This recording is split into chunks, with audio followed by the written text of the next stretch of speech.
teman-teman, selamat pagi semua. Hari ini kita kira-kira mau ngapain ya? Loh, bukannya kita ingin membahas tentang perbedaan Indonesia zaman dulu dengan zaman sekarang? Memang apa perubahan Indonesia zaman dulu dan sekarang? Tunggu dulu, kita kan belum kenalin diri. Oh iya, halo teman-teman, saya Usanaitna Prabowo, kelas 8B nomor absen 11, sebagai ketua dari kelompok D. Hai teman-teman, nama saya Andrea Kristi Widya Asmara dari kelas 8B nomor absen 2. Halo teman-teman, kenalin nama saya Catherine Mabibi Wicaksono dari absen 5, kelas 8B. Halo teman-teman, saya Margarita Kania Kristi dari kelas 8B nomor absen 15. Oh iya, kita tadi mau bahas tentang Indonesia zaman dulu dan sekarang kan? Ya, kita bakal pelajari apa sih perbedaan Indonesia zaman dulu dan sekarang. Tentunya banyak perubahan dari Indonesia zaman dulu dengan Indonesia yang sekarang, seperti segi teknologi dan juga semangat kebangsaannya. Serta segi olahraga. Mari kita dengarkan penjelasannya. Selamat menonton. Kalian pada udah tahu belum nih tentang tumbuhnya semangat kebangsaan serta faktor-faktornya? Ada faktor-faktor tumbuhnya semangat kebangsaan. Jelas ada dong, mari kita simak 6 faktor yang melatar belakangi tumbuhnya semangat kebangsaan rakyat Indonesia. Ada 6 faktor yang melatar belakangi tumbuhnya semangat kebangsaan rakyat Indonesia, meliputi perluasan pendidikan, kegagalan perjuangan. Di berbagai daerah bangsa Indonesia menyadari kegagalan-kegagalan perjuangan kemerdekaan pada masa lalu terletak pada perlawanan yang bersifat kedaerahan. Rasa senasib sepenanggungan dengan berbagai kekalahan yang ditanggung rakyat Indonesia serta kekuasaan Belanda yang semakin meluas telah memunculkan perasaan yang sama, yaitu pihak terjajah. Timbulnya perasaan itu kemudian ditambah dengan wawasan yang semakin luas masyarakat Indonesia sebelum adanya Kongres Pemuda. Banyak masyarakat yang memiliki latar belakang yang sama mengikatkan diri dalam organisasi. Contohnya, Serikat Pasundan yang berisi orang Sunda, Jongcelebes yang berisi orang Sulawesi, serta Muda Kristen Jawi dan Muhammadiyah yang berisi orang-orang dengan latar belakang agama yang sama. Lalu berbagai peristiwa dan pengaruh dari luar negeri, semangat kebangsaan juga tumbuh akibat berbagai peristiwa besar yang terjadi di luar negeri. Kekalahan Rusia oleh Jepang pada tahun 1905 telah menginspirasi bangsa-bangsa di Asia bahwa orang Asia juga bisa mengalahkan bangsa Eropa. Ternyata memang ada faktor-faktor yang melatar belakangi semangat kebangsaan ya. Jelas dong. Oh iya, by the way, kamu pernah gak sih ke Candi Borobudur? Kira-kira kamu kepo gak sih? Berapa lama waktu yang dihabiskan untuk membuatnya? Kalian pada penasaran kan? Selain itu, pembangunan Indonesia juga berkembang pesat loh.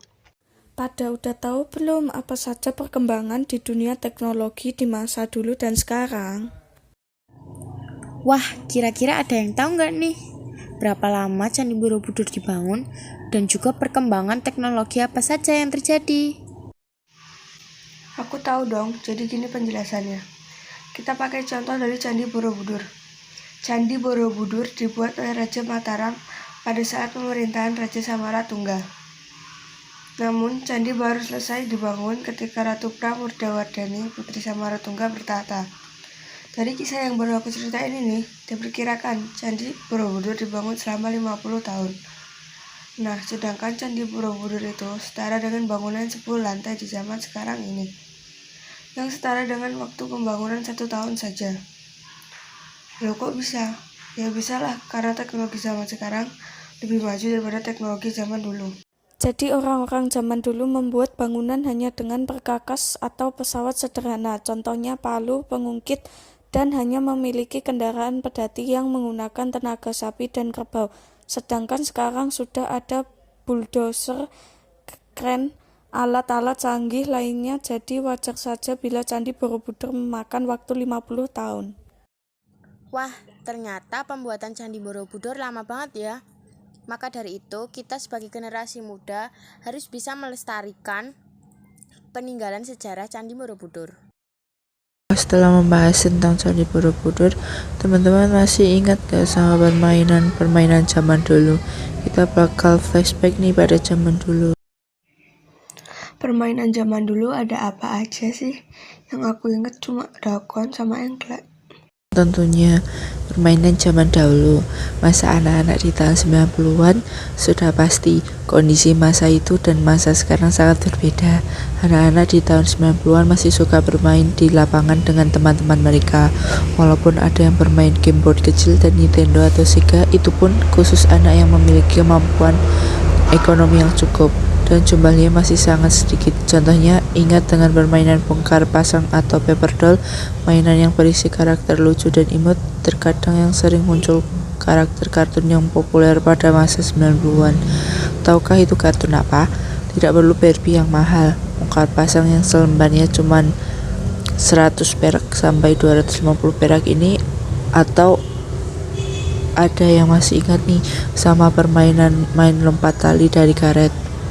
Mainan yang disukai anak perempuan saat jam istirahat sekolah adalah lompat tali. Nah, berikutnya lagi adalah permainan zaman sekarang. Berbeda dengan anak sekarang yang sudah bersentuhan dengan gadget canggih, mulai dari PlayStation, laptop, smartphone, bahkan iPad. Mereka sangat jarang bermain dengan teman-temannya dan lebih asik dengan game di dalam gadget mereka. Pada udah paham belum nih perbedaan Indonesia zaman dulu dan sekarang? Kita sebagai generasi muda berkewajiban untuk melestarikan Indonesia, bukan malah sebaliknya. Terima kasih telah menonton podcast kami, Kelompok D. Semoga dengan menonton podcast kami dapat menambah wawasan dan bermanfaat bagi kita semua. Sekian podcast kami dari Kelompok D. Terima kasih. Jangan lupa like, subscribe, dan share. Terima kasih.